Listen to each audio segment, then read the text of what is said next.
Alright, welcome back everybody. I want to talk more about some things you can do to finish up this drawing. Make some improvements that could earn you more credit for the things that you're working on and just improve the look of your drawing. The main things I'm doing here is starting to develop this area over here, which is going to become probably kind of like a focal point. So I'm adding more parts to this area, trying to work on the shape of the lantern and the duck together. A few of my strategies for adding more parts are to use multiple lines instead of just one line. So even though it's a skinny shape, I would try to use 2 lines at least, maybe even more, maybe 3 or 4 lines. Just because something is small doesn't mean it doesn't need a lot of parallel lines to represent it well. So that's one thing that I think adds a lot of dimension and clarity to your work, is to use multiple lines. The other thing I think that I'm doing a lot is just drawing things in and then erasing and then redrawing.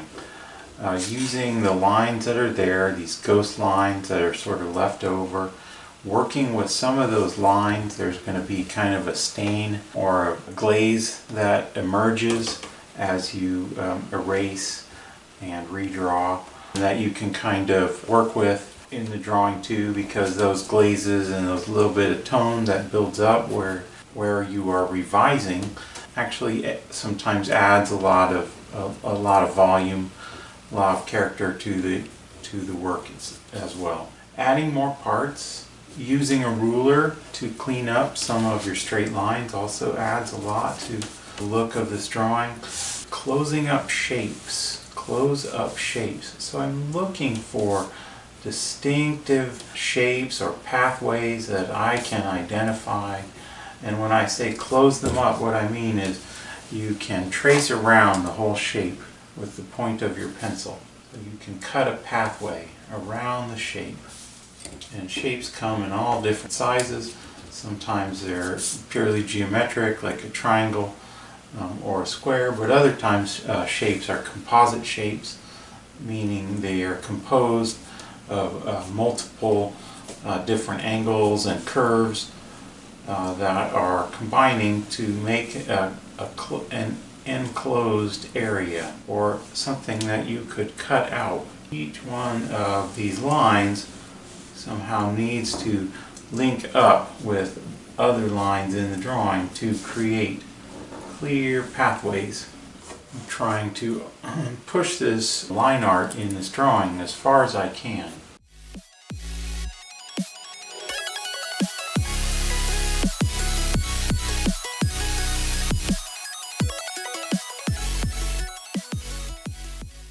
This is a 4B pencil. It's a little bit darker than what I've previously been using, so it's standing out nicely. As I get a little more committed, a little more confident about what those shapes are supposed to be, I can start to darken up my pencil weight, trying to go over these objects. And every object's a little different. Some objects need more parts. Some objects need more shadows. This object needs a variety of things. It's got to be kind of a response. There's not really a set formula to drawing everything. Part of my aesthetic is to leave some of the early lines in this drawing and not erase everything during cleanup, but to let some of the early layers kind of echo or show through and become part of the glaze, part of the values and build-up that is being created on the surface. You can't leave everything. Some things just need to be erased and redrawn. Early lines can and maybe should stay for a while, so maybe you like something that's a little bit gestural. You can play around with the idea of leaving it for a while. As your stand-in, maybe you can keep some of the work that you do early on as part of the finished look. You need to have a kind of open-ended sensibility about keeping or changing. Cognitively speaking, it's very difficult to make revisions. It's much easier to get something started new it's a lot harder to keep working on something and continue to revise and to add more elements, add more parts. And the longer that you can continue to revise and make this drawing better is an indicator about your potential in the creative areas. I've spent quite a bit of time going over the line art, cleaning it up, darkening it, adding more parts. This is just a paper towel. I'm just going to glaze this in a little bit. You can see it doesn't do very much, which is good, but it is kind of stripping off or picking up a little bit of extra, stuff. I don't want to do it too much, but I do want to just kind of push that in a little bit. It doesn't really hurt it. And what that does is it kind of evens things out, and it's going to let me continue on. It'll also let me use my eraser to start to pull out some of the lighting effects a little bit later on. So when you glaze a pencil drawing, that glazing act kind of gives it a little more mellow effect. It adds a little bit of a stain, and it lets you keep going. You can add more light, you can add more shadow. In this case, what I'm going to do is just continue to add more parts to the objects, but this time I want to work on my surface mapping. The goal here is to add surface mapping to all the objects, whether they have a map drawn on them in my photograph or not. I want to use my empirical kind of thinking to help to draw some imaginary lines on the surface of these objects that give them volume. Some of these objects I draw lines on them so you can see key lines, points on the form already sketched in. It gives you a good foundation for what it would look like maybe when you try to invent it on something.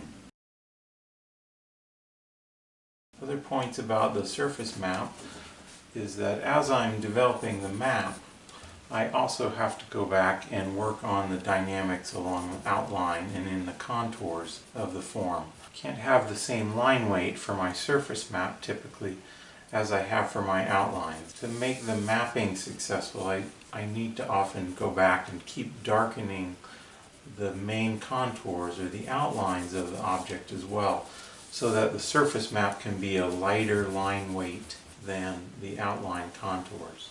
This object doesn't have a surface map drawn on it in pen, so I have to invent it. What I do if something is symmetrical is draw a line right down the middle of the object, because a symmetrical form is going to look the same from all angles. I'll start with the central midline, and then I'll just simply divide between the midline and the outline. So I'll take a point that's halfway,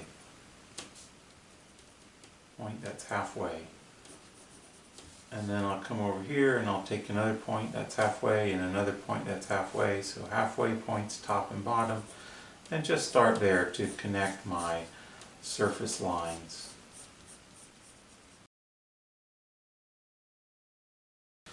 At the midline, at the outlines, and then at the halfway points. That's all that I'm suggesting, but you could have infinite number of lines in here. I think too many looks busy. It doesn't look quite right to me. Experiment with how many surface lines you need to show more volume on your objects. Sometimes there are natural lines that seem to be paralleling the surface lines, and that's okay. The surface lines can help you map out and figure out where the shadow lines are and where all the plane changes are on the object. Gives you a lot more confidence about where to place those lines of separation on the form. Other things that are fun to do with the surface mapping are just get rid of some of it. Play a little bit of a lost and found. Once it's there, it's pretty embedded. Start to minimize it a little bit, send it in a little bit. This is part of the creative aspect of this drawing. This drawing is not about making a perfectly shaded or rendered piece, but to still have a strong concept about using line and perspective to show volume and structure without value or texture modeling. on the midline. If you have a perfectly straight midline, you can put some dynamics on that map to show if it's pushing under or if it's in shadow. Let these map lines and these perfect lines of symmetry, these symmetry lines, also have dynamics on them. Using some intuition about redrawing and erasing and restating as I go. Draw something and then kind of minimize it. You still drew it, it's still there, even if you take your eraser and or your tissue or you swipe through, it's just modified a little bit. So get started on one object and then try to distribute the look and the feel of that object to other objects. I could plot my line of separation, and I could also start to put outlines or edges on some of these main highlights that I see on this object. And the map is what gives me the confidence to draw my bright shiny highlights right there on the top plane of these objects. I can use my map to locate landmarks on my objects. It's very, very powerful way to think about things in 3D and all these layers, and also have the confidence to depict it. About developing focal points, you want to pick on objects that are have a lot of detail that are in your front middle of your drawing. Don't spend a lot of time working on things that are too close to the edge. So this bottle has some square corners, so there's a map on it already. The artist's job with something like this is to bring this bottle, this vase, into focus on your drawing in a way that's better than the photograph, or that changes it so that it can be interpreted in a different way.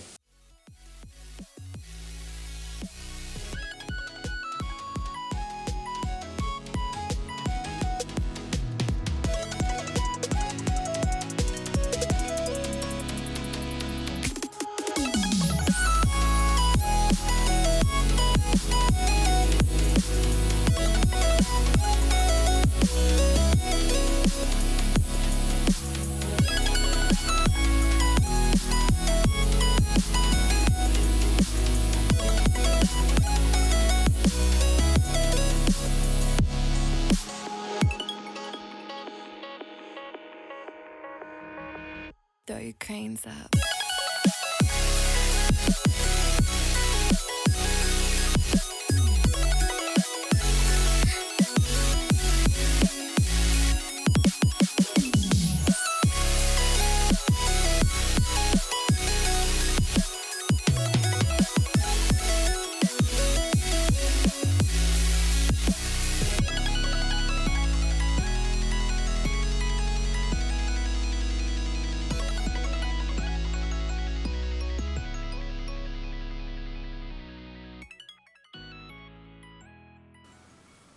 After you feel like you have completed your surface mapping and your objects feel substantial, you can apply some mass tone.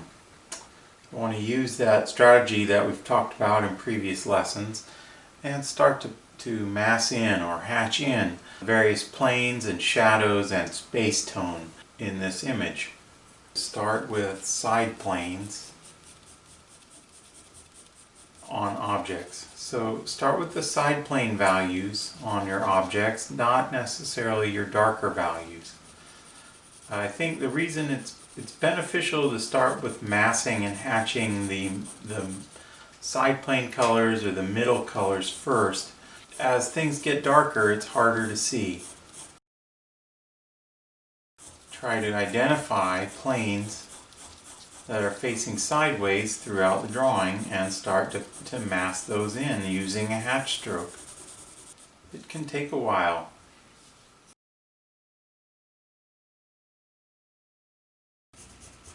So I'm going to use a hatch mark, and I'm going to vary the pressure and the direction and the shape of that stroke to fit into the shapes that I'm massing. On the lantern here, I'm just massing in some of the local value, what would be the dark paint on the object. Sometimes just giving an area a little bit of tone. So a little bit of value, a little bit of massing, a little bit of hatching, depositing a little bit of tone to planes and forms can really help to start to bring the drawing into focus. And you don't need to add a lot oftentimes to get the effect started.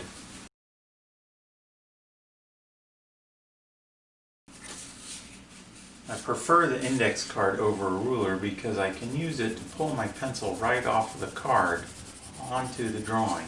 It's helpful for creating a straight edge on small shapes that are hard to reach. It gives you some options for creating different edges that you couldn't do just by hand.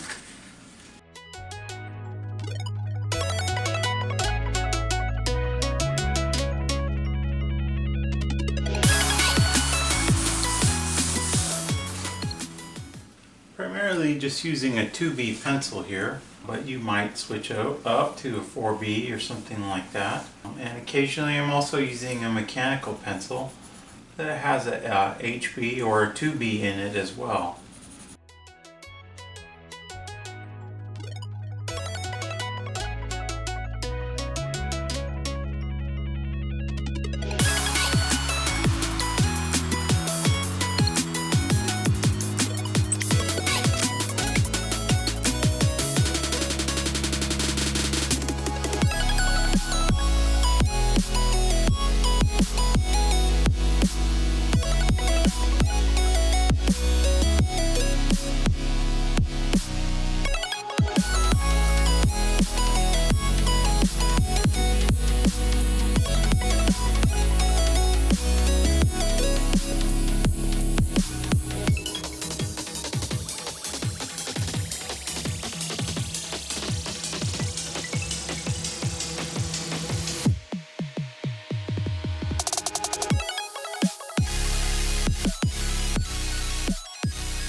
One of the things that I'm looking for when I'm applying value to a drawing like this is contrast. I'm not necessarily trying to catch things exactly as they are. In other words, I'm not shading all the way to black. I'm kind of keeping my values a little bit more compressed. But what I am doing is looking at the objects and saying, hey, here's the outline of something. Is it lighter or darker on one side of the line or the other? That's called looking for contrast. So you look at where the edge of the object is and you say, hey, is the object lighter or darker than the background behind it?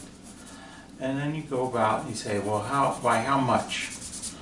How much contrast is there? Contrast isn't always the same. Some contrast changes, and sometimes you don't need a lot of extra dark color to make something pop out. You just have to get the right levels or the right relationships between the values for objects to start to pop out. So again, one thing I'm looking for, I'm saying, hey, here's the outline of the object. Is the background or the shape right behind it lighter or darker than the object that I'm trying to draw? Look at the object, look at the space behind it or around it, and you make decisions about what's lighter or darker, the object or the space behind it. And then you go and you say, well, how much?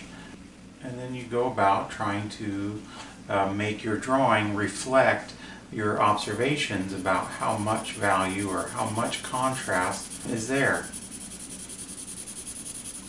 I want this drawing to stay fairly open.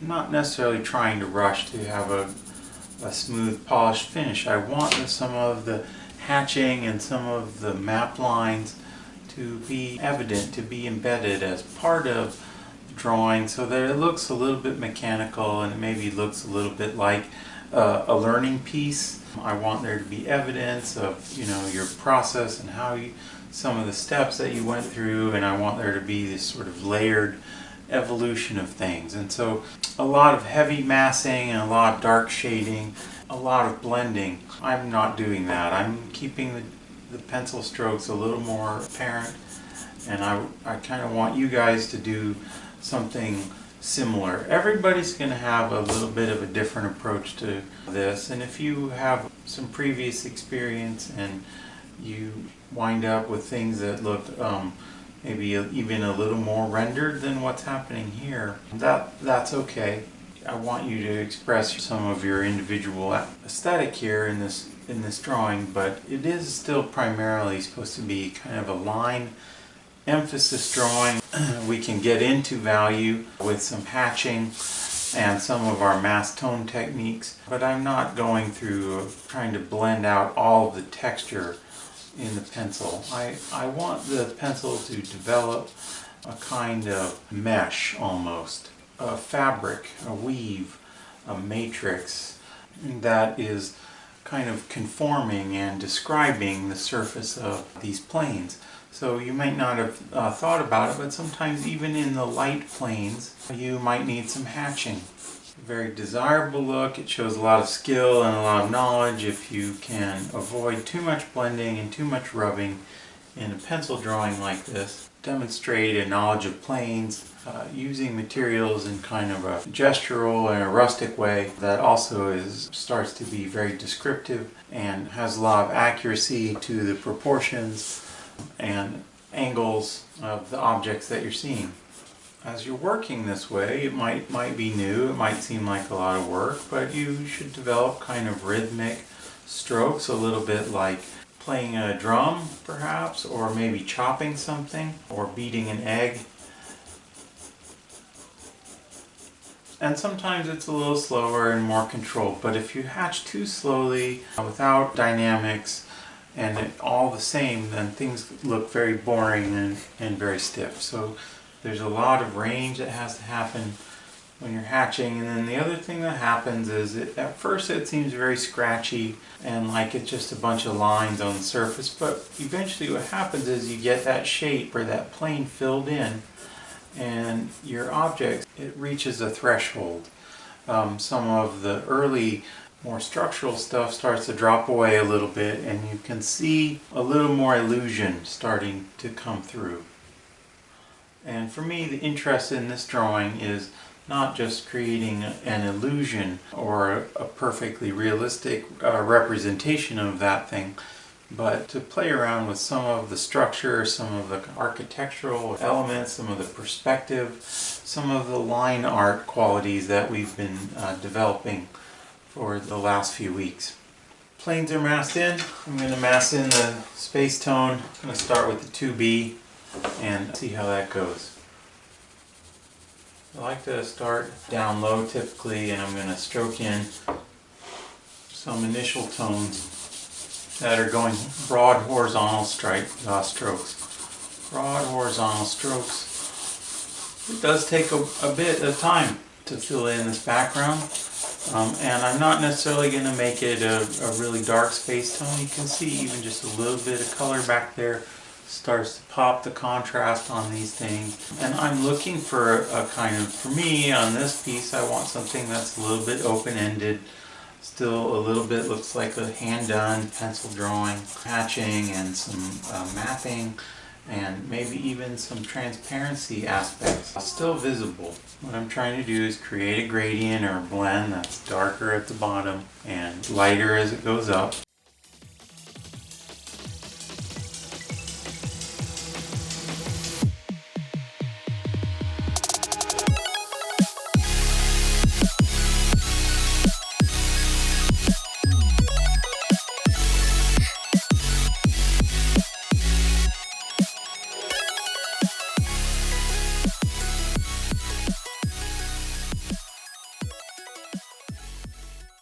Guys, there's always more to do, but I'm going to call it quits on this one. If you got this far, congratulations to you. And some people with more experience and maybe more time on their hands can even get a little further. You're going to reach a kind of density where the image starts to come into focus.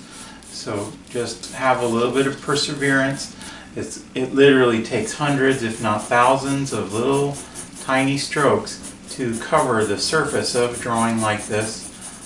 And sometimes you're going to leave a little bit of evidence of all that hard work. And other times you can blend at it a little bit more and subdue some of the texture. I'm looking for a balance point where, you know, I can stop without having to, you know, keep blending and softening and going further. So I like where it's at. I'm gonna call it quits. It seems pretty good for a college kind of a still life first pencil drawing. And I'm going to just sign this drawing here and then call it a day. For signing my work, I want to sign in just a little bit. I prefer to sign on the lower right. And I'm going to sign with my first and last name. Put a date on this one as well. I want to sign in pencil so that it matches the characteristic of the rest of the drawing.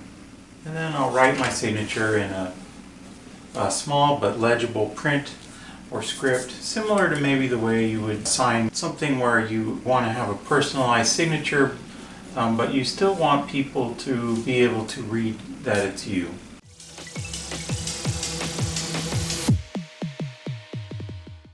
The other thing I like to do with the signature is just take a clean tissue and kind of glaze it in lightly, horizontally.